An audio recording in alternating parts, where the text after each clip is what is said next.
Hey everybody, this is Dream, and today we've got a nice 8-game slate for you today. It's going to be an interesting matchup because there's actually some pretty good pitchers pitching. Everybody seems a little bit overpriced in the pitching department, and then when it comes to batters, everybody seems a little bit underpriced with a couple exceptions. But uh, overall, I feel like you can really get a good lineup put together today, especially with some expensive pitchers and some cheap players. And so, without further ado, I'm going to go ahead and get into the individual players and get into the pitchers themselves. I do have a few stacks: Minnesota, Milwaukee, and St. Louis. They all have some pretty bad pitching they're going up against. Now, I will say that the Pittsburgh pitcher and the Cincinnati pitcher aren't confirmed. I'm just going off of what DraftKings thinks is going to be the starters.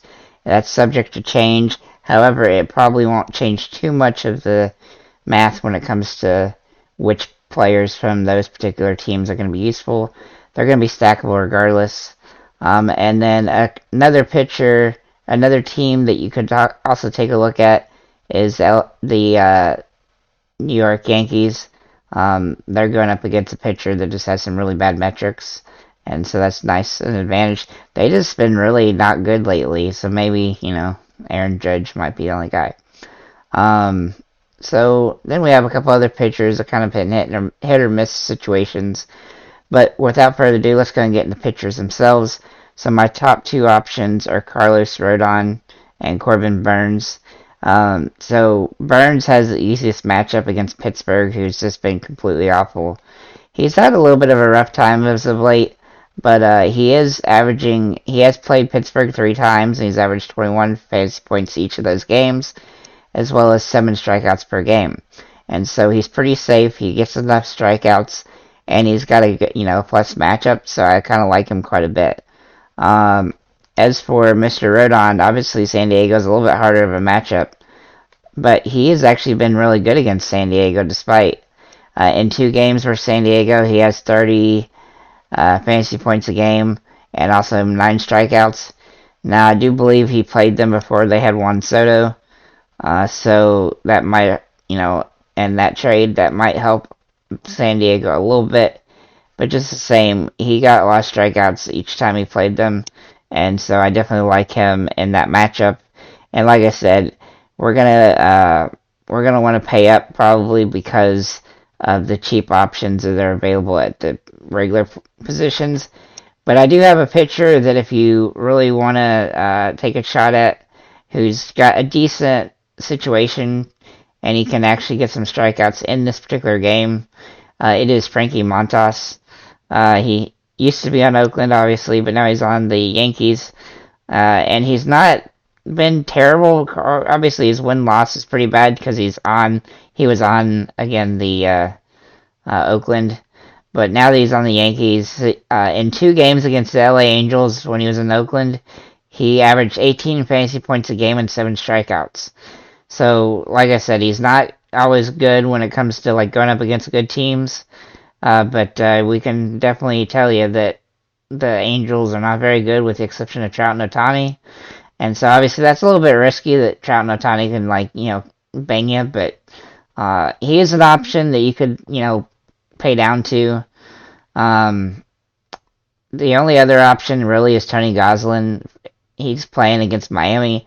Now the problem with Tony Gonsolin is the fact that he doesn't get a ton of strikeouts, but he does get a small advantage to the fact that he gets wins quite a bit. So you'll see that in his 23 starts, he has 16 wins and 7 of the last 10. That's always an advantage. Like I said, his only downside is that he doesn't always get a bunch of strikeouts, so that can kind of limit his appeal. But he is going up against a pretty subpar team, but still, he's actually overpriced for what he can do when it comes to strikeouts and stuff. That's kind of a theme with a lot of the pitchers that are pretty good today, like Ranger Suarez and Miles Mikolas and Pablo Lopez. Well, not Lopez. Lopez is a good pitcher, but he's going up against the Dodgers, so it's hard to even consider using him. But Mikolas and like Suarez, they're decent pitchers, but they are in situations where it's going to be a little bit harder for them just because they don't have the strikeout potential that Burns and Rodon do, or even Montas. So that's pretty much where I got at pitchers. Um, I didn't want to add too many guys just because there really wasn't enough. There wasn't anybody that was looking real good when it comes to good opponent and strikeout ability and stuff like that. It just seems like that we're gonna have a lot of bats that are gonna be able to fly in these matchups because some of these guys are really bad against lefties, and then they're facing a team with some lefties in it, and vice versa with righties. And so there's there's a little bit for everybody. So at catcher, I basically have two main guys that I like. Real Muto is obviously number one. He just, he's been killing the ball lately. And so I look for him and a plus matchup for Philadelphia to continue that. The other guy is Alejandro Kirk for Toronto. He's been playing pretty well lately. He's had a couple weird games, but he's hitting really good at home, especially in this lately part. And he's averaging 6. He hadn't gotten a home run in 10 games, so he might be kind of due for one. But he's kind of a backup option to Real Muto. He's a little bit overpriced now, unfortunately. But I did want to include him because he's just one of the few guys that is home run capable. And then the other is Carson Kelly. Obviously, he's kind of a Hail Mary play, but he's cheaper. I do think you can afford to pay up to JT Realmuto or Kirk, though, because of the savings that you're going to have at other positions, hopefully. But if you really do need to reach, Carson Kelly and then also Gary Sanchez are in kind of positions where, well, they haven't been playing particularly great. They are kind of one-off home run guys that are going up against bad opponents. And so in that situation, we have some decent options. At first base, I have 6 guys that we're going to take a look at, and really 5 of them in no particular order are Luis Arias, Jose Miranda, Donovan Solano, Rowdy Tellez, and Christian Walker. Most of them are in the 35 to 4,500 range, with the exception of Solano being 3,200. Like I said, there's going to be some value here. They all have pluses. For Arias, he's back at home, and he's done better there than he has done on the road. Jose Miranda's kind of the same boat. And then Solano, he has been absolutely just crushing the ball lately. He's averaging 7.4, 372 batting average. And, he actually does kind of spread it around because he's not really a home run guy. But even said that, they're back in Cincinnati where he has some advantages. Weaker, more of a home run place. And then Rowdy Tellez, I like him again today. Like I've said before, when he shows up in my algorithm, he usually does. Why can't I find him? Why is he not showing up? Oh, he's over here. Tellez. Usually he shows up as a good player to play with, and he hadn't been batting particularly great, but he is still getting points, and he's kind of due to continue on. He has kind of a wonky swing, which is hurting him a little bit, but he still has power. And then finally Christian Walker for Arizona. He's kind of in a plus matchup a little bit. Not the most ideal, but he's still decent, and he's got a lot of plus games lately, and so you kind of look for him to potentially hit a home run, especially later in the game against the bullpen. And then my Hail Mary pick is Albert Pujols in Cincinnati. What's not to like about that? If he starts, it's going to be really interesting to see if he can get a home run. He nearly hit 2 yesterday against the Braves. He just missed the pitches, and it's a little bit harder in St. Louis to hit home runs than it is at Cincinnati. So he's primed and ready, and he's trying to get to 700. And I feel like if he starts, he's going to be somebody that's worth taking a look at. Obviously, he's not like a top tier option, but he's a kind of a Hail Mary if you want to save some extra money at the position. At second base, I have 4 guys to choose from. One of them is Tommy Edman. He's probably my top pick. He's been batting pretty well lately, 8.7 over the last 10, and you can see it's been spread out nicely. He's been playing really well. Then Torres for the Yankees. like I said, the Yankees have been kind of hit or miss, but they're going up against a really bad pitcher, and so he's going to have some upside in this particular game. And then Colton Wong, who I actually rostered and recommended yesterday. He had a home run yesterday. In fact, he scored 26 points yesterday. And he's now up to 8 points per last 10, including 2 home runs, which is nice. He's been doing pretty good lately, though he's kind of a boom or bust kind of guy. But, even if he gets 9 points, you'll be happy at his price point. And he's also been really good against Pittsburgh in 16 games, 9.8 fantasy points a game. He was kind of similar to Chicago as well yesterday. Jonathan India for Cincinnati is my next option. Obviously, Mikolas is a decent pitcher, but Jonathan India has really been hitting the ball well, 300. He sort of feels like he's due for another home run, and so I kind of look for this as a situation where he could potentially get it. And then finally, I have one more guy, which is Luis Arias. He's kind of a secondary pick just because he hadn't been hitting the ball quite as well as he had been earlier, but I still feel like he's a threat. Just because he's a good hitter overall, and he's batting at home.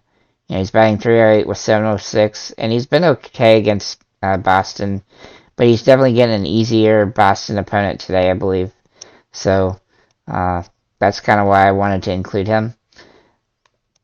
I believe the pitcher for Boston got a 7.36 ERA, so there's definitely going to be some value in our Minnesota players. At third base, I have Gio Urshela. Sorry if I butchered his name. Again, for Minnesota. He hasn't been quite good at the fantasy points, but he can occasionally, and so he's kind of a boom or bust in this particular situation. But again, Minnesota's got a really good option, a bad pitcher they're going up against, excuse me. Then I have Brendan Donovan for St. Louis, who's playing in Cincinnati. He's got 8.8 and 421 for the last 10 games. It's not hard to dislike that outside of the fact that he doesn't really hit home runs. He seems pretty safe today just based on that. And then I have 3 guys that I like the most at this position. One of them is Kyle Farmer. He has been doing pretty solid. He's really raised up and kept his fantasy points per game up because he's hitting some home runs. If he can continue to do that, that's going to be really helpful. But he's been pretty good the last 10 games, and so he's somebody I like quite a bit.